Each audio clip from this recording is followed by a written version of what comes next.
O termo graphic novel é usado hoje em dia para designar basicamente qualquer material de quadrinhos lançado encadernado, basicamente. Mas nem sempre foi assim. O que é exatamente uma graphic novel? De onde veio esse termo? Quando começou? O que se alimenta? Tudo isso e mais, menos do que ele se alimenta, isso eu não sei, depois da minha. E aí galera, tudo certo? Eu sou o Algures e hoje eu vou explorar um pouco sobre um termo que é hoje em dia bastante conhecido, né, de quem lê quadrinhos e até de quem não lê quadrinhos, né, que é a graphic novel, né, que hoje assumiu um significado bem mais abrangente do que era originalmente. Mas primeiro eu vou pedir para você que ainda não é inscrito, se inscrever no canal para saber sempre que eu posto novos vídeos. Além dos vídeos sobre curiosidades, como esse aqui, toda semana tem vídeo novo sobre análises, como a que eu fiz recentemente do filme do Esquadrão Suicida, vou deixar aqui no izinho, e vídeos sobre produção de quadrinhos e narrativa para quem quer aprender a escrever quadrinhos. Mas vamos falar de graphic novel. Esse termo, numa tradução livre, quer dizer mais ou menos romance gráfico. Mas não romance como o gênero romance dos filmes, e sim como o formato literário que em si caracteriza por histórias longas. O termo foi cunhado, até onde se sabe, por um cara chamado Richard Kyle. Aí foi quando ele publicou um texto lá num fanzine chamado Kappa Alpha. Mas foi popularizado dentro da comunidade quadrinística americana com o lançamento de uma obra chamada Um Contrato com Deus, do Will Eisner. Isso fez com que muita gente passasse a entender Um Contrato com Deus como a primeira graphic novel ou a primeira revista que usou o termo graphic novel. Mas não é bem assim. Primeiro vamos entender por que se usa o termo graphic novel em primeiro lugar e o que ele quer dizer, né? Para isso, vale a gente fazer uma comparação com outra mídia, né? No caso, o audiovisual. No audiovisual, que é o formato que a gente usa imagem, movimento, áudio, né? Tudo misturado, a gente tem vários formatos diferentes, né? A gente pode usar o audiovisual como um filme, que é uma história longa, que é como a gente costuma chamar o longa-metragem, né? Mas a gente também tem curtas-metragens, que são filmes mais curtos, e médias-metragens, que são ali no meio termo. E a gente também tem uma série, minissérie, antologia e por aí vai. Todos esses são formatos diferentes da mesma coisa, né? Ou, se preferir, da mesma mídia, embora esse termo seja intercambiável e possui outros significados. Mas podemos dizer que é tudo parte da mesma coisa, que é o audiovisual, né? Cada um tem as suas próprias características, né? Por exemplo, uma série de 6 episódios permite que a gente explore mais os personagens em comparação com um filme de 2 horas, né? E uma antologia exige que a gente se foque mais no plot do que no desenvolvimento dos personagens, porque normalmente os episódios antológicos têm menos tempo que uma série em que cada episódio, na verdade, conta um pedaço da mesma história, né? Nos quadrinhos essa coisa é parecida. A gente tem formatos diferentes que a gente pode usar para contar histórias em quadrinhos, né? A gente está acostumado com as revistas em quadrinhos, mas tiras em quadrinhos também são quadrinhos. Webcomics também são quadrinhos, né? E tem as revistas em quadrinhos que a gente conhece, isso só para citar alguns exemplos. Nos Estados Unidos, as revistas em quadrinhos ficaram sendo conhecidas como comic books, ou numa abreviação, comics. Porque elas começaram como revistas focadas principalmente em histórias de humor e só depois é que outros gêneros foram sendo trabalhados. Inicialmente a gente podia encontrar outros gêneros em álbuns, que eram compilações, na verdade, de histórias que foram publicadas, por exemplo, no jornal, digamos assim. Mas aí esse não entra exatamente no formato comic book, embora isso seja discutível. Cada país tem seu próprio nome para revista em quadrinhos, né? Aqui a gente chama popularmente de gibi, no Japão eles chamam de manga, né? O mangá, como a gente chama aqui também os quadrinhos japoneses. Na Argentina eles chamam de historietas, no mercado franco-belga eles chamam de bande dessinée, né? Na França, na Itália eles chamam de fumetti e por aí vai. Cada um desses termos tem a sua própria história, tá? Assim como os comics vêm do fato de que inicialmente as revistas eram mais focadas em histórias de humor, né? Cada um desses termos nos seus próprios países tem sua própria história, no seu próprio porquê eles são assim, né? No caso do gibi, era o nome de uma revista em quadrinhos mesmo, que acabou se tornando sinônimo de história em quadrinhos de uma forma geral. Talvez um dia eu faça um vídeo, se eu acho que vale um vídeo inteiro, faço sobre a origem dos termos mais conhecidos de cada país, como eles usam para se referir a quadrinhos, mas não para hoje, para um outro momento. Mas onde que a graphic novel se encaixa em tudo isso? Bom,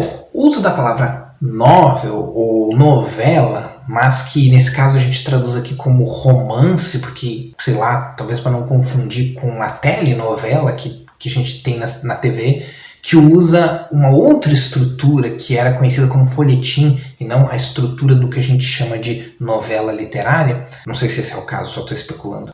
Mas o uso dessa palavra novel nos Estados Unidos não é novo. E sim, amantes da literatura, eu sei que novela e romance possuem suas diferenças, não são exatamente a mesma coisa na teoria literária. Mas o termo novel em inglês serve para ambos. Tem historiadores que colocam os álbuns que eu comentei antes, bem mais antigos, como precursores de graphic novels. Entre eles, The Adventure of Obadiah Oldbuck, que é uma HQ francesa de 1828. O título que eu dei aqui é o título em inglês, né? Não o título original, porque eu não vou saber falar o título original. Que, curiosamente, é considerada a primeira história em quadrinhos moderna, que já foi feita, né? O registro mais antigo de história em quadrinhos, como a gente conhece hoje, que se tem. E foi publicada nos Estados Unidos no formato livro, digamos assim, ou no formato de álbum, se preferir, em 1841. E lá por 1894, o cartunista político chamado Carandache mencionou numa carta para um jornal a intenção de criar o que ele chamou de romance desenhado. E começou a fazer uma obra desenhada para ser só desenhada, totalmente sem texto, que a intenção dele era que tivesse 360 páginas. Infelizmente, essa obra nunca foi publicada. Aí, nesse caso, o termo novel se refere à questão do tamanho da história. E não a, por exemplo, a estrutura, ao tipo de história que é contada, ou a qualidade e sofisticação da história. Aqui é basicamente usar mais ou menos como se usa na literatura, que é histórias mais longas. Mas a estratégia de compilar histórias em formato livro ou álbum era bem comum nos Estados Unidos nas primeiras décadas ali das histórias em quadrinhos, e muitos estudiosos colocam essas publicações como proto-graphic novels ou exemplos dos precursores de graphic novels. Nos anos 40, quando os quadrinhos já eram bem populares e a gente já trabalhava com vários gêneros, as editoras de quadrinhos americanas usaram o termo novel, principalmente quando queriam vender histórias mais longas adaptadas de clássicos literários, por exemplo. Nesse caso, eles faziam como eu comentei antes, eles comparavam a definição de romance literário como narrativa longa com o fato das histórias de HQ serem não só de literatura, mas também serem mais longas do que uma revista em quadrinhos normal. Então aqui o foco do uso novel não era o fato de ser de um gênero ou de outro, de ser mais sério ou coisa assim, ou se for mais complexo ou mais sofisticado. Era só o fato de ser maior. Nos anos 50, a St. John Publications publicou uma HQ de 128 páginas, uma one-shot, como a gente chama hoje,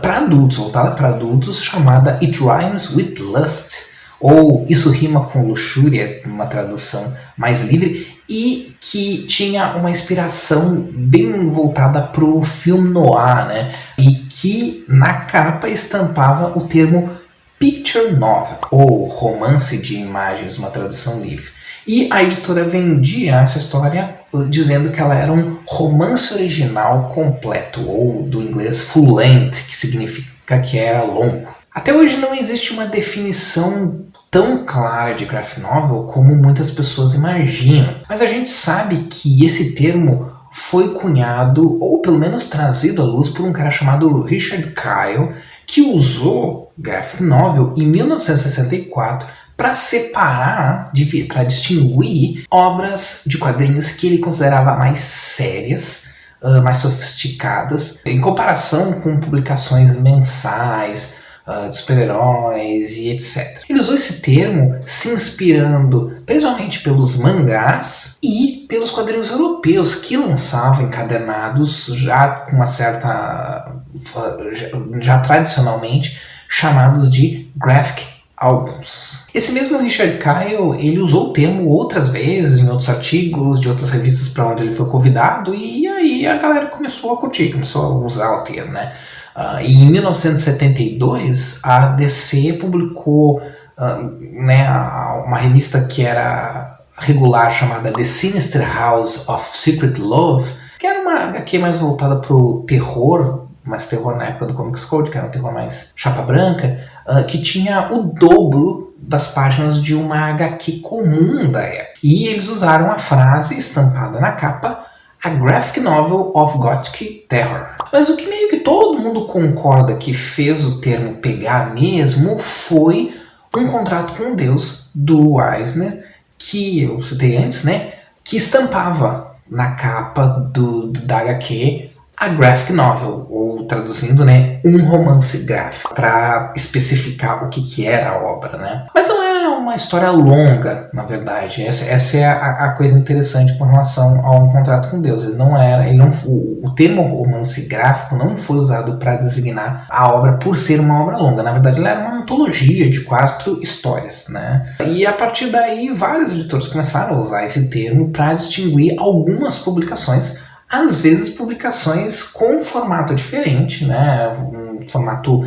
maior, um formato magazine, que não era o tradicional formato dos comic books americanos. Às vezes eles usavam esses termos para publicações mais sérias, mais sofisticadas, como álbuns do Eisner, por exemplo, ou mais experimentais, né? Que tentavam fugir um pouco do normal, do tradicional dos quadrinhos americanos mais mainstream, e por aí vai. A Marvel, como não é pouco nem nada, entrou na onda em 1982, coincidentemente o ano do meu nascimento, e criou a linha Marvel Graphic Novel, que aqui eu acho que foi chamada só de Graphic Marvel. E a DC também não quis ficar atrás, e anos depois lançou a sua linha, né, a DC Graphic Novel. No caso da DC, eram histórias que, no geral, não tinham muito a ver com o universo dos super-heróis, tá? Talvez com a exceção só do Quarto Mundo do Jack Kirby. Tanto que a linha nem é lembrada hoje em dia, tem muito fã do DC que nem sabe que essa linha sequer existiu. Teve até uma outra linha derivada dessas, focada só em ficção científica, que também a maioria das pessoas nem sabe que existiu. Já a Marvel teve muito mais sorte. Algumas das histórias hoje consideradas mais clássicas da editora vêm dessa linha,